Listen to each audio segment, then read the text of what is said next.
de todo en el estudio minucioso de los ropajes, un cierto espíritu antiguo, de aplomo clásico, el autor o taller que hizo el grupo de la Anunciación se muestra más tradicional en la figura de la Virgen y plenamente gótico en el sonriente arcángel, cuyo ademán y expresión son muy característicos de la escuela de Reims. La influencia de la escultura francesa en Europa fue decisiva en el siglo XIII,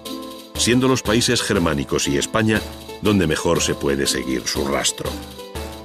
Las catedrales de Naumburgo y Bamberg cuentan con una excepcional serie de esculturas que, al tiempo que denotan la influencia de los talleres franceses, ponen de manifiesto rasgos propios, bien en el plano realista, bien en una línea de idealismo y belleza difícil de superar,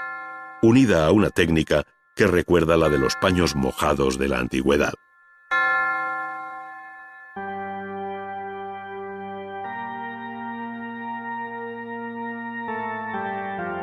Muy distinta es la situación en Italia, donde siempre pesó y mucho la tradición clásica, que aflora en obras tan singulares como los púlpitos monumentales de las catedrales y baptisterios de Siena y Pisa, donde a pesar de su gótica arquitectura, nada recuerda en lo escultórico que es una obra del siglo XIII, el siglo de los grandes ciclos escultóricos de las catedrales de Chartres, Reims y Amiens.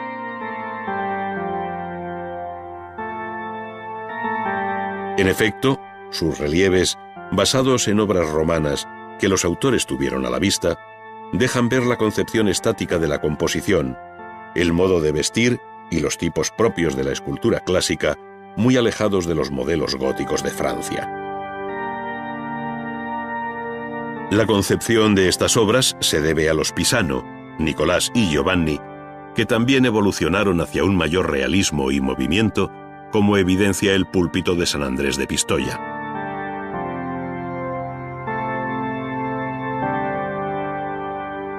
Arquitectura y escultura siguieron dándose la mano en sepulcros reales, como el de Eduardo II de Inglaterra, en el presbiterio de la Catedral de Gloucester, donde la figura yacente del monarca, realizada en alabastro, descansa bajo una calada composición arquitectónica del siglo XIV.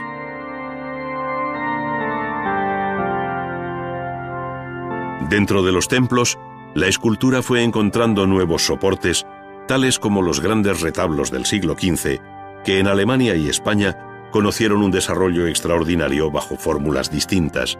a modo de tríptico en ocasiones, que se convierten en una verdadera puesta en escena de la historia de la salvación.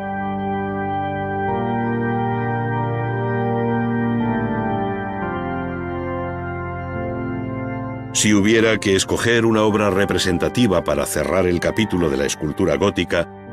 hay que dirigirse a Dijon, en Borgoña, donde la personalidad de Klaus Schluter, muerto a comienzos del siglo XV, se pone de manifiesto en las formas llenas, monumentales y expresivas del llamado Pozo de Moisés y en el sepulcro de Felipe el Atrevido,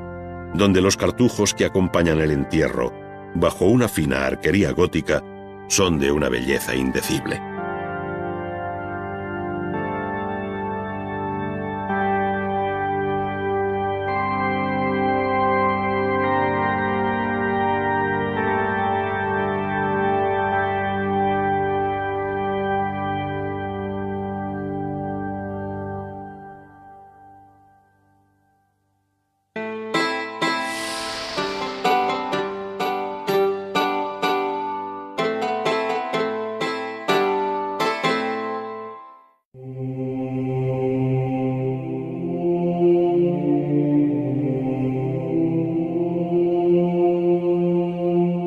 Después del año 1000, la pintura vivió un verdadero renacimiento,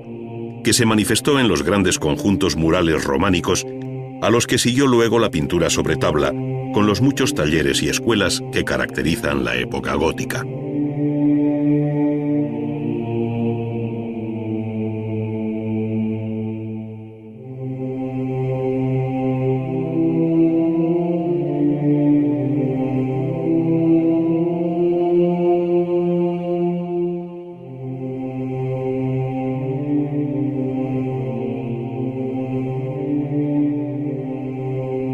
Entre los siglos XI y XII, las iglesias románicas vistieron sus muros y bóvedas con un mundo de color e imágenes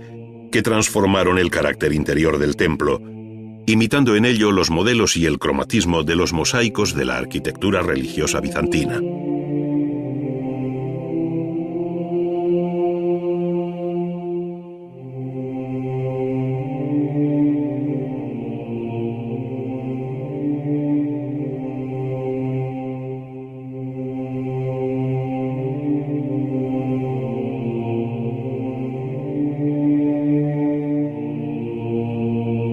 Con una técnica que se remontaba a la época romana, esto es, la pintura al fresco, y con una mano de obra relativamente barata, se simplificaron en Occidente las finas y costosas labores de los hábiles artistas bizantinos que desde el siglo VI habían dado justa fama al arte del mosaico en la época de Justiniano. Esta pintura mural dio a las iglesias románicas una riqueza interior de gran refinamiento que en ocasiones ocultaba la rudeza de su construcción o el pobre aparejo de sus muros y bóvedas. Allí surgió una amplia iconografía que con un carácter didáctico se inspiraba en el Antiguo y Nuevo Testamento, así como en la vida y leyenda de los santos, cobrando especial protagonismo determinados pasajes del Apocalipsis de San Juan, como es el de la visión del gran Dios, del Pantocrátor, del Juez Supremo, que preside desde su infinita grandeza la bóveda del cielo, es decir, la bóveda de la iglesia.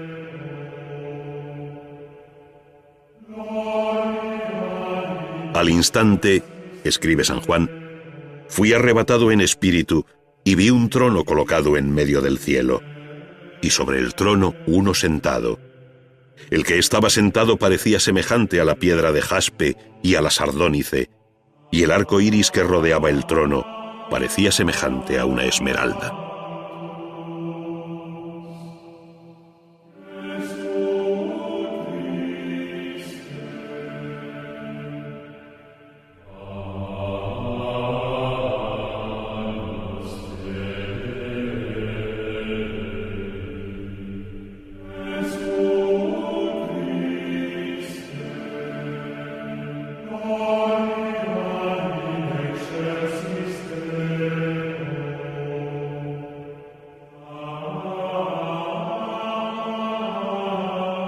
La hierática figura del Pantocrátor y aquel arco iris que los artistas de la Edad Media interpretaron como un halo de color en forma de almendra llamada mandorla, se perpetuó hasta finales del siglo XV en versiones cada vez más abiertas y alejadas del rígido prototipo bizantino.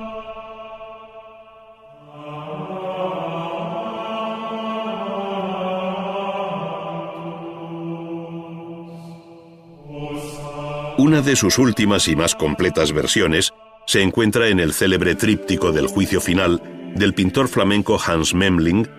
en el que el Pantocrátor apocalíptico se ha convertido en el Hijo del Hombre, el Cristo resucitado del Evangelio de San Mateo, que mostrando las llagas separa el día del juicio a los bienaventurados de los réprobos. Para estos, la espada de doble filo que sale de su boca condenándolos al fuego eterno.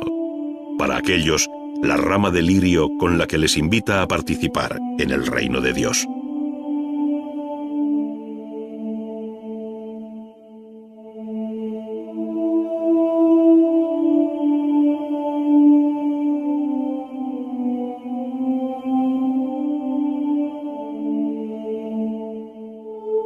La pintura mural tuvo igualmente una importancia grande en el período gótico y muy especialmente en Italia, donde destaca por encima de todos los pintores de su tiempo Giotto di Bondone, el artista florentino exaltado por Dante en la Divina Comedia.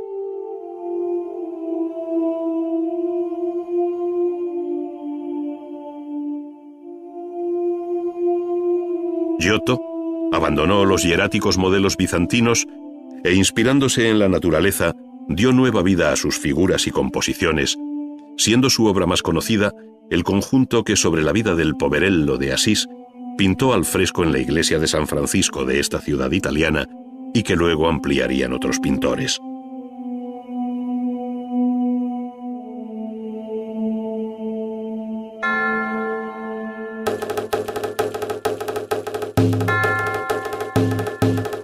Pero no solo fue la arquitectura religiosa la que se vistió con el siglo de los grandes ciclos escultóricos de las catedrales de Chartres, Reims y Amiens.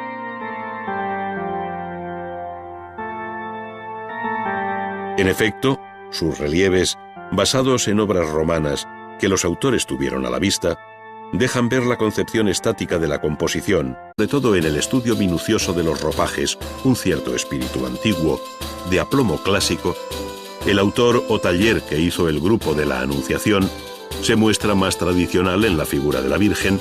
y plenamente gótico en el sonriente arcángel, cuyo ademán y expresión son muy característicos de la escuela de Reims. Muy distinta es la situación en Italia, donde siempre pesó y mucho la tradición clásica, que aflora en obras tan singulares como los púlpitos monumentales de las catedrales y baptisterios de Siena y Pisa, donde a pesar de su gótica arquitectura, nada recuerda en lo escultórico que es una obra del siglo XIII. Los franceses ponen de manifiesto rasgos propios, bien en el plano realista,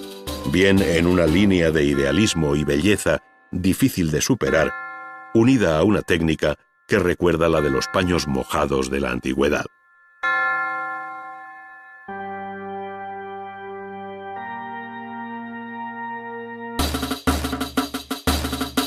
La influencia de la escultura francesa en Europa fue decisiva en el siglo XIII, siendo los países germánicos y España donde mejor se puede seguir su rastro. Las catedrales de Naumburgo y Bamberg